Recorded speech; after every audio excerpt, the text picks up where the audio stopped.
Hello, forum folks. I'm not one of those who likes to whine or dump personal stuff out in the open, but lately one question has been gnawing at me, and maybe some of you can help me figure it out.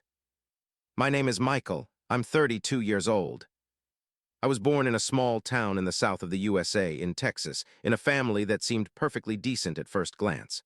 A house with a backyard, a beat-up Chevrolet, mom, a paramedic, dad, an auto mechanic. We weren't swimming in luxury, but we didn't go hungry either. An ordinary middle-class family, at least that's what I thought until I grew up. From a young age, I felt that affection in our house had to be earned.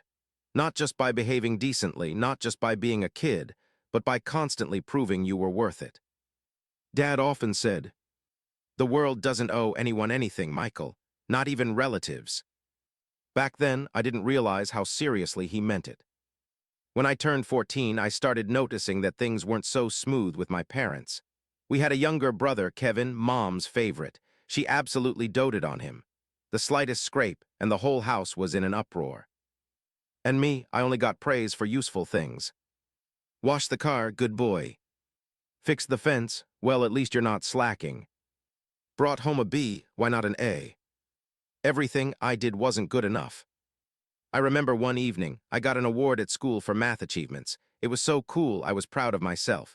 Came home, showed it to Dad. He glanced at it, shrugged, and grumbled. "Math is nonsense. Will this award bring you money? No, then don't waste your time." That's when I first felt something breaking inside me. At 16, I got a part-time job at a local fast food place. Wanted to buy myself a used bike, not beg my parents. Mom said the job was interfering with my studies. Dad declared it was shameful to serve people behind a counter. But I went anyway. That's when I first tasted freedom. Earned my first $80, bought an old denim jacket, and was happier than ever. My parents know. A month later, Dad furiously threw out my backpack with the uniform, declaring that no one in our house will be a servant. I crashed at a friend's place for the night. Back then, it was just rebellion, a teenage stunt. But now, years later, I see it was the first step toward completely breaking away from them. When I finished school, I wanted to go to university in Austin. Got a scholarship, but needed a little help from my parents to cover part of the dorm and travel costs. They refused. "We're not going to finance your whims, Michael. Want to study, earn it yourself. At 18, you're a grown man on your own." I remember that conversation like it was yesterday. I stood in the kitchen doorway with a stack of papers in my hands, and Dad sat at the table, flipping through a magazine, not looking at me. Mom stood at the sink, her back to me. "So, you're serious? I have to do it all myself." "Yes," Dad said without even lifting his eyes. "We've done our part, the rest is your life." I turned 18 then. A week later, I packed my backpack and left. If any of you have ever slept on the floor in someone else's apartment, munching instant noodles, you'll understand. It was the hardest year of my life. I worked at the same fast food place, then got a job at a warehouse. Sometimes I didn't have enough for a bus ticket. Once I slept at a bus stop, just because I didn't want to go back to the stinky dorm with mold everywhere. But you know what's funny? I never once called my parents. Not out of pride. Because I knew they didn't care. I tried calling a couple of times. They didn't answer. Once Mom texted shortly, "Don't call, if you decided to be independent, be it."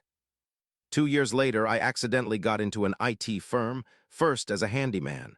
One engineer noticed I caught on quick, gave me a chance to help with network setup. That's how it all started. At night, I learned coding from free tutorials, read blogs, watched videos. A year later, I took my first freelance contract, $1,500. 3 years later, they hired me full-time. 6 years later, I was earning more than Dad had in his entire career. I'm not bragging, it's just important for understanding. When you go through a life like that, from loneliness, humiliations to first victories, you start to value true independence. And at the same time, you drag baggage with you, the feeling that everything you've achieved is in spite of someone. I tried to drown it out, thought that someday I could come back, reconcile. But years passed, and I saw how my parents lived on, Never wrote, never wished happy birthday, never asked if I was alive. When I turned 28, I bought an apartment, small but mine. And you know what I did that day? I looked in the mirror and said out loud, "You did it without them." It was the best moment of my life. I didn't know that a few years later, everything would flip upside down. About 6 months ago, I got a call from an unknown number. I didn't pick up, then again. On the third, I answered. "Michael, it's Mom." I hadn't heard her voice in over 10 years. It was different, dry, cracked, without a drop of warmth. "Mom, what's wrong?" Pause, then a sob. "We need help, Dad. Dad doesn't work anymore. We lost the house, pension. We can't make it." I was silent, just sat there gripping the phone.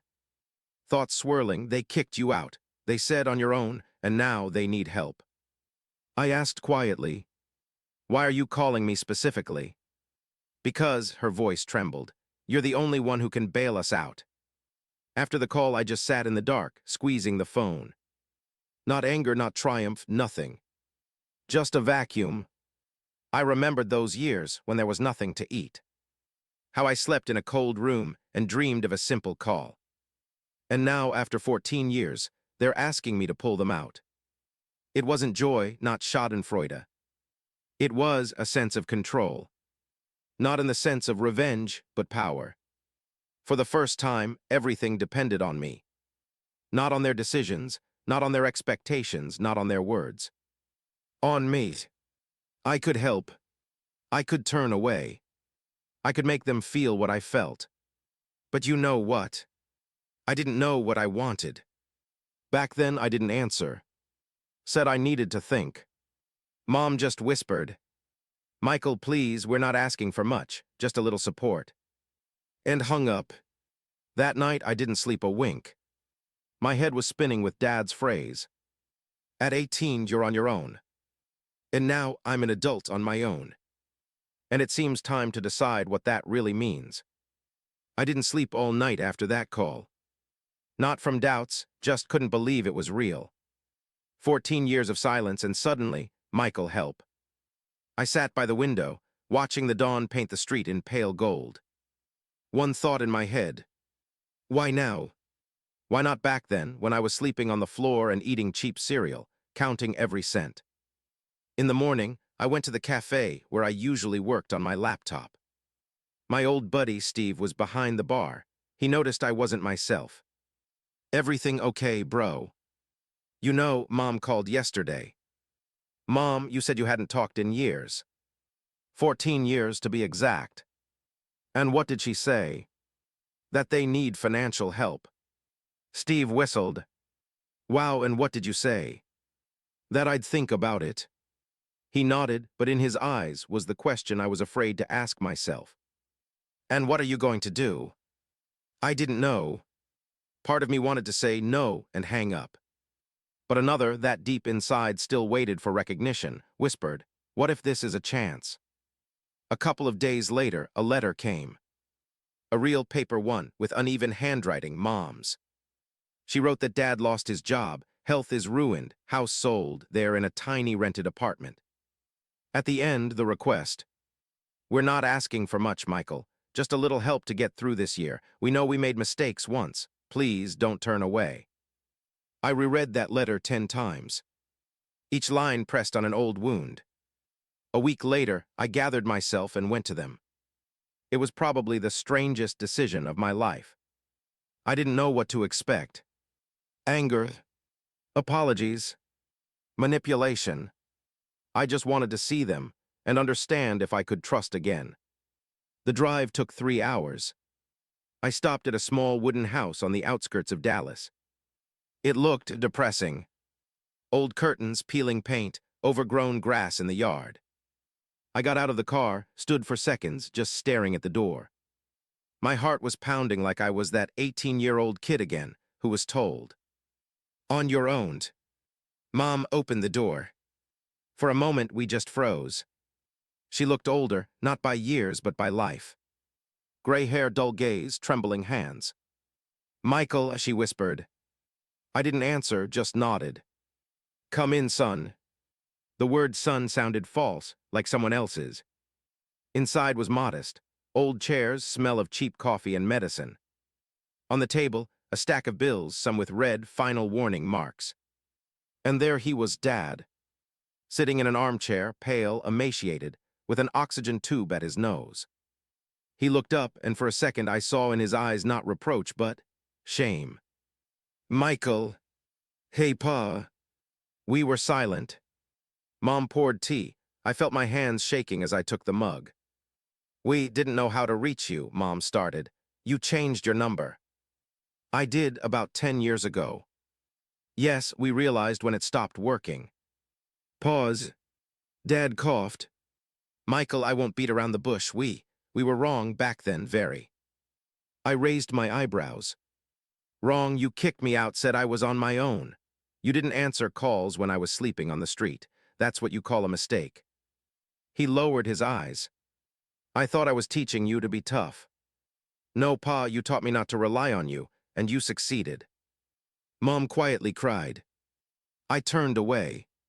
A minute later, she wiped her tears and said, We're not asking you to forget, just, we have no one else. Kevin moved to Canada. He doesn't respond to letters. We can't pay for housing, medicine, bills. And why didn't you turn to him earlier? I asked. Mom faltered. He said he has his own family, that he's not obligated to help. I smirked. Funny to hear that from you. Dad frowned but stayed silent. Mom continued. We don't know what to do. We're ashamed to ask, Michael, but please, you won't let us die on the street, right? Those words hit me in the chest.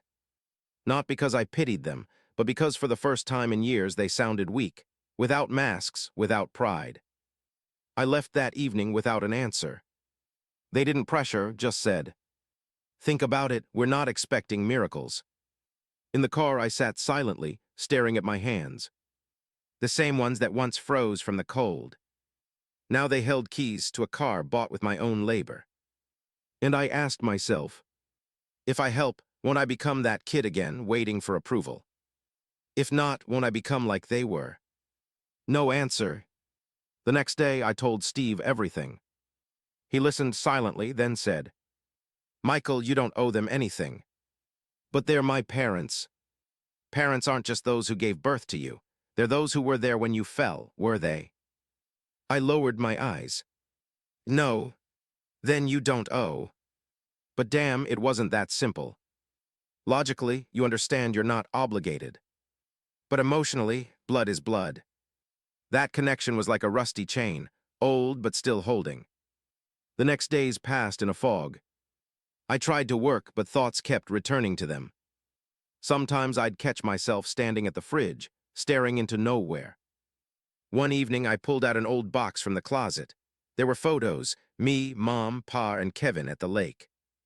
I was about 10. We were all smiling. And I suddenly realized that was probably the last time I felt part of a family. On the 7th day, Mom called.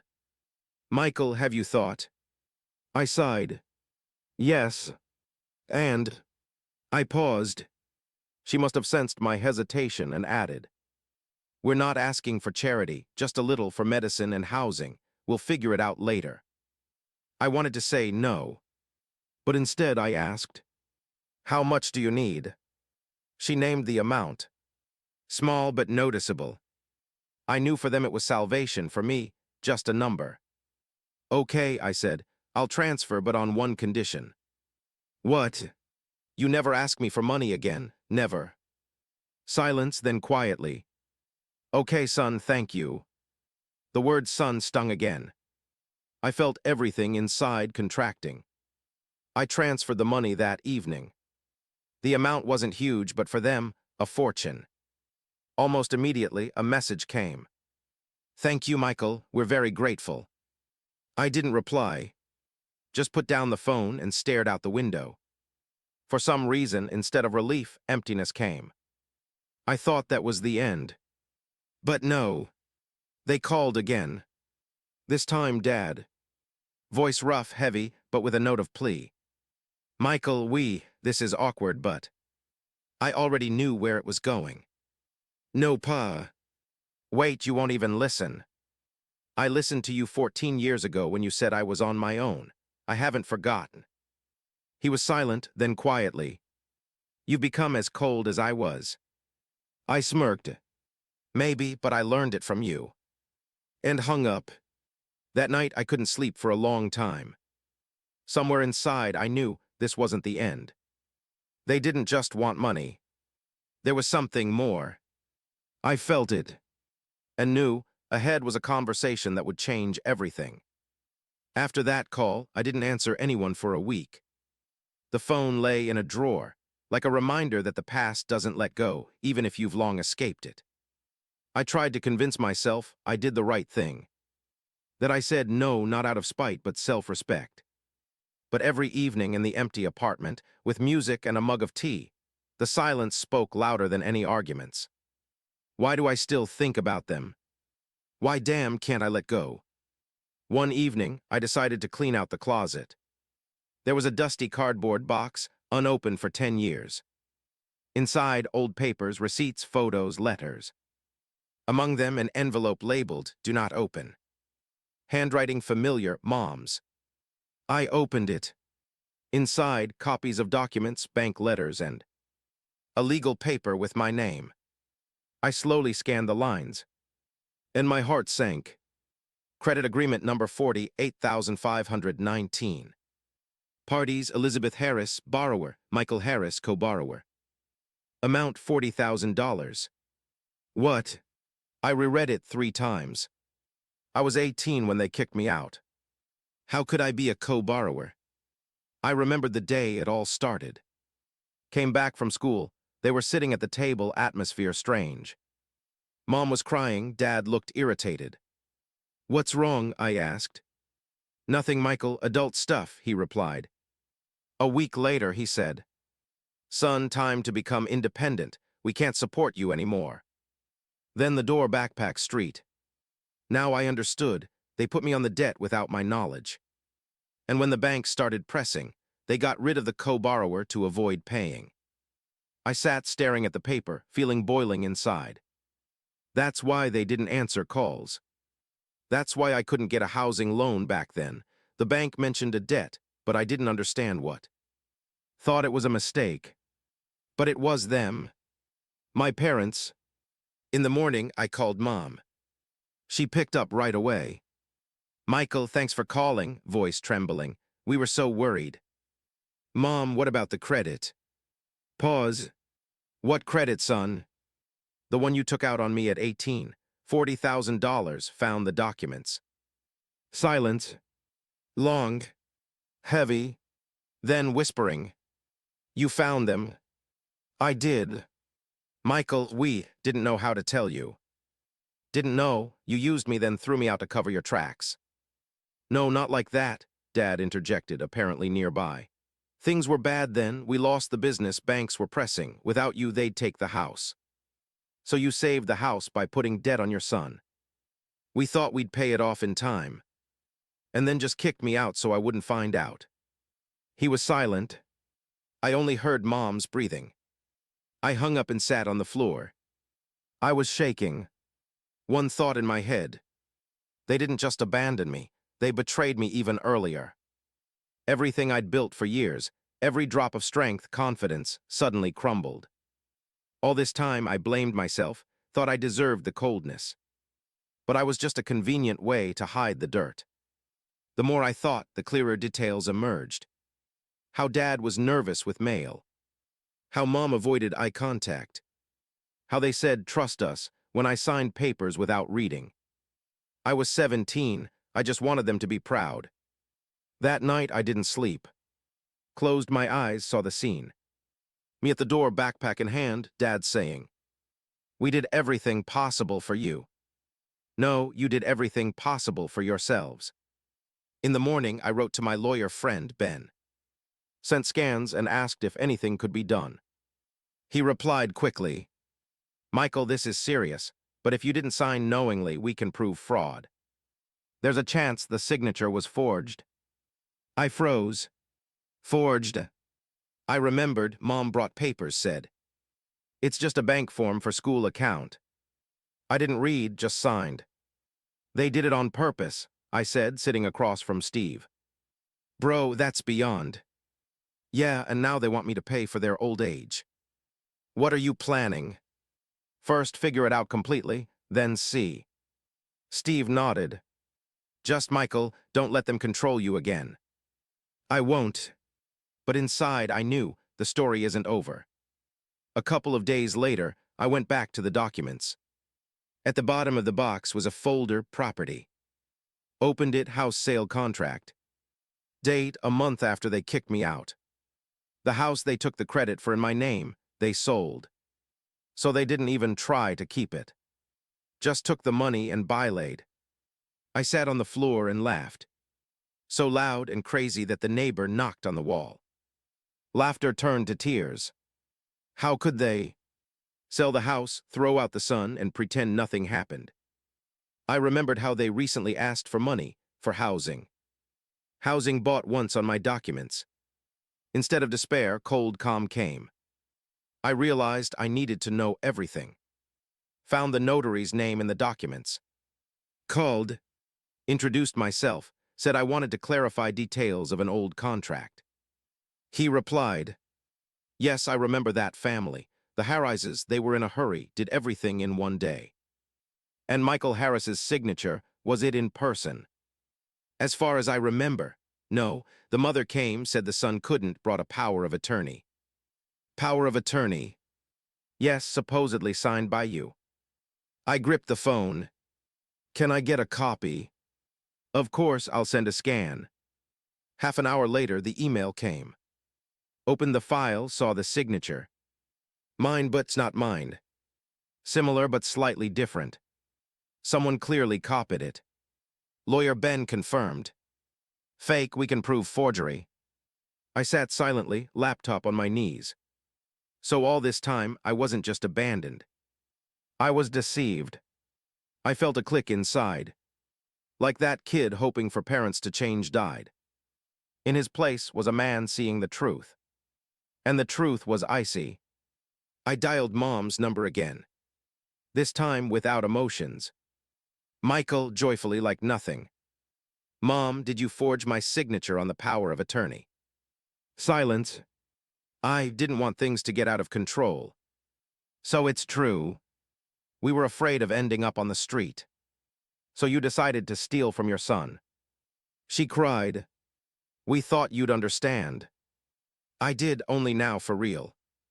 Michael, please don't go to the police. Dad's sick, we won't survive a trial. I haven't decided yet.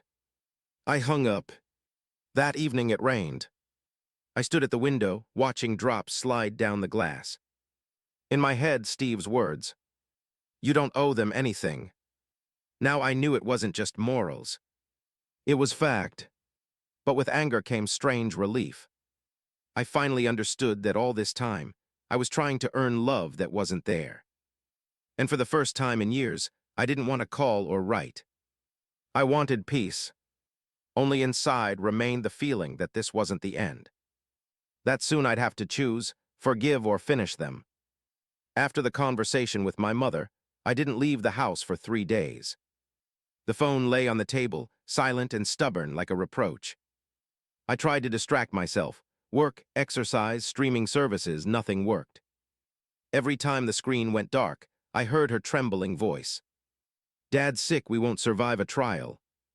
At first I thought manipulation. But part of me clung, maybe for once not lying. On Thursday, I went to the lawyer.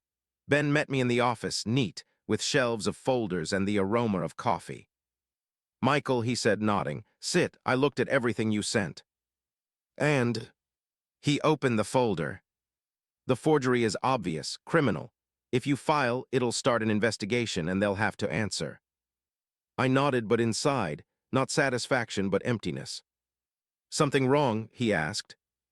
Just didn't think I'd live to discuss criminal charges against my parents. Ben frowned. Michael, I understand it's hard, but this isn't revenge, it's justice. They used you. If it was a stranger, you wouldn't hesitate. I know, just not a stranger. He nodded, poured coffee. Think about it, there's time. But don't drag it out, statute of limitations isn't forever. In the evening, I sat on the balcony looking at the city. Houston was beautiful in its weariness, lights, cars, people hurrying home. And I didn't know what home was. Remembered how in childhood, Mom baked apple pie on Sundays. How Dad taught me to change tires. How once the whole family went to the bay, the last time everything seemed real. I caught myself, I miss not them but who they could have been.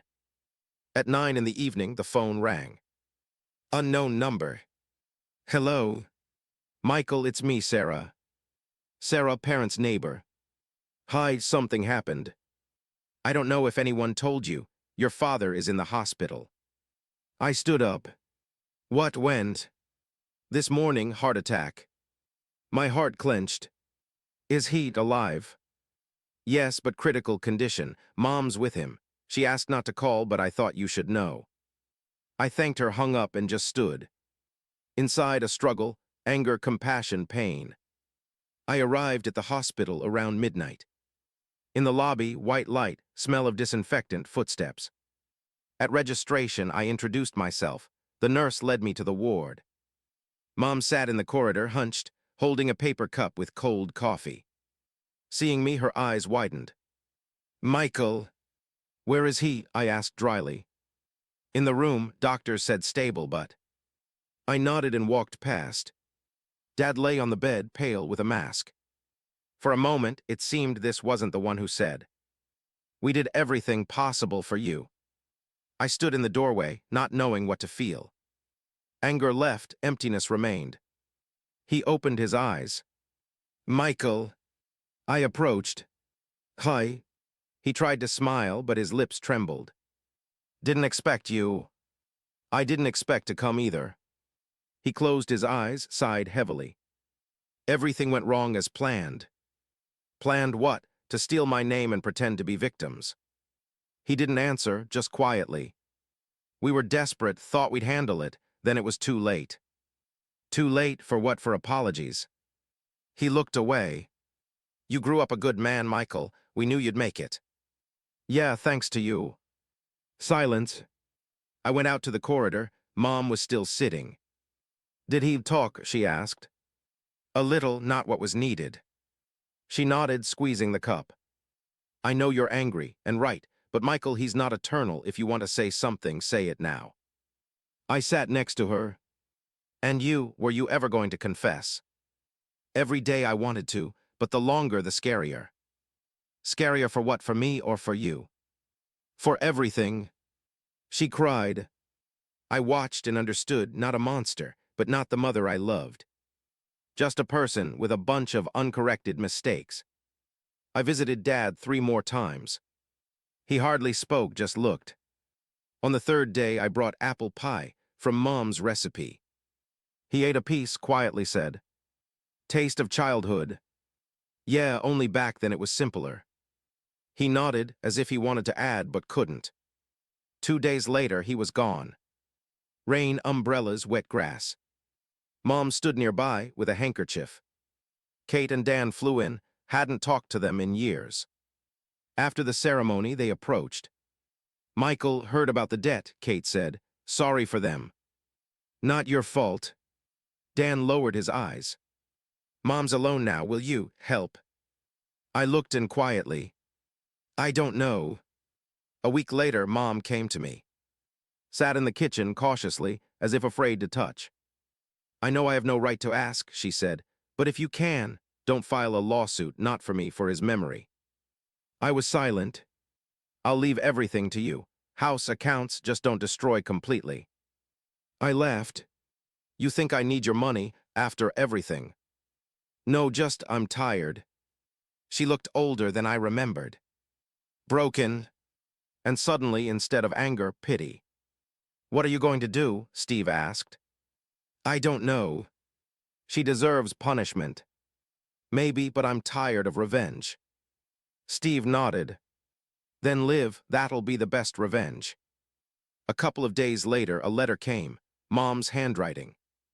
Michael, if you're reading, means I decided to write. Not asking for forgiveness, didn't deserve it. But want you to know, we were always proud of you. Just didn't know how to show it. We did horrible things. If you can, don't repeat our mistakes. I sat with the letter long. Empty inside, but calm. I didn't go to court. Forgave, not because they deserved it, but to be free. Since then, I live as that guy kicked out at 18 would want. Save money not for someone, but for myself. Meet people who choose to be around, not obligated. Sometimes go on forums and read stories like mine. And every time think. Sometimes being an asshole means stopping being a victim. 5 years have passed. Since closing the chapter with family, life has fallen into a groove that's finally mine.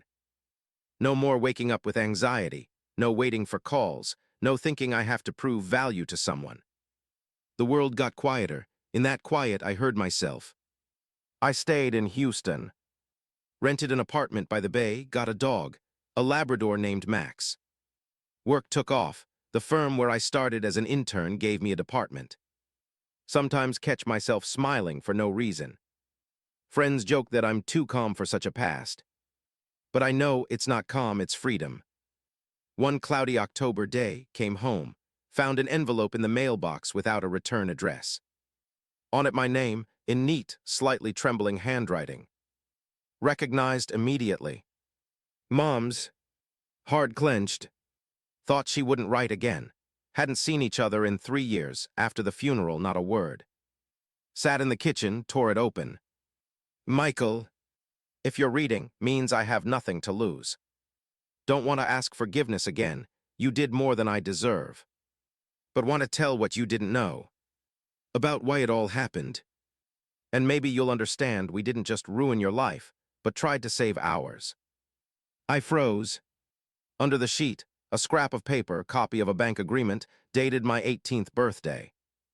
Dad's signatures, amount the same one I later paid off. But next to it a second signature, someone else's. Name Harold Miller. I spent the evening studying the document. Apparently, Dad took the credit not on himself, but on a colleague he worked with. Mom wrote it was his partner, promised to bail out the family, but ran off, leaving the debt. Everything after, attempt to save the house and reputation. When denied refinancing, Mom in desperation forged my signature. Hoped to pay back before I found out. And everything went awry. I reread 3 times. With each line, the pain subsided. I saw not just guilt, but their fear. A week later, I went to that childhood town. The house stood there, faded, overgrown with ivy. In the yard where I ran with my sister, now a bench. On it, an elderly woman feeding pigeons. Sarah, that neighbor. Michael, eyes widened. God, how you've changed. Hello, Sarah, I came for a bit. She nodded. Your mom often sat here, till the end. And a word stuck. She passed last winter, quietly in her sleep. I closed my eyes. Not shock, I think I knew. But inside it got cold. I entered the house. Dust, smell of old wood, photos on walls. One, me in school uniform with sticking up hair. Another, the whole family at the beach, smiling. Went to the kitchen. On the table, a cup with dried tea. On the fridge, a note on a magnet. If anyone reads, don't judge harshly. We just didn't know how to be good parents. I sat on the chair where Dad read magazines. And for the first time in years, cried. Called my sister. Michael. Hi, I'm at the house. At the house, she paused. Why? Got a letter from Mom, she explained a lot. I knew she was writing, said she wouldn't go without trying to fix it. Why didn't you say she's gone? Didn't know how, we hadn't talked in ages, thought you wouldn't want to hear. I was silent. You know, Kate, I'm not angry anymore. Really? Yeah, just tired of living in it. In the backyard stood the old tree. When I was 10, Dad planted it with me.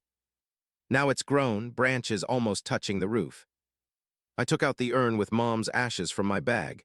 Kate sent it by mail, said Mom wanted to be with Dad. Scattered the ashes under the tree.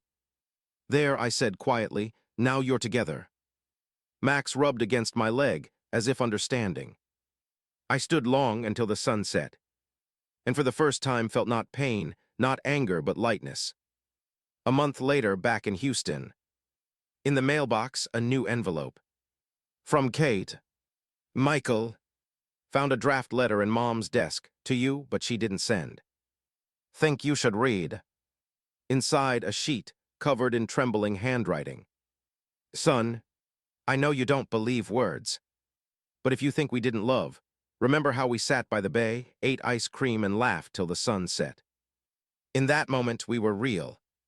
The rest fear. If you can, forgive us not as parents, but as people who couldn't cope. Love. Mom. I folded the letter and put it in the drawer. Not as evidence, but as a reminder, love isn't always perfect. Sometimes ugly, sick, destructive. But still love. 2 more years passed. I bought a small house by the bay. In the mornings, walk Max, watch waves crash on the shore. Sometimes think, if parents saw me now, would they understand I'm happy? I no longer think I owe them. But no hatred in my heart. Sometimes reading posts in AITA where someone writes, AITA for cutting off my toxic parents. I smile because I know the answer. You're not the asshole if you chose yourself. You just stopped paying others' debts, not just financial but emotional. Sometimes forgiveness isn't an act of kindness, it's an act of liberation.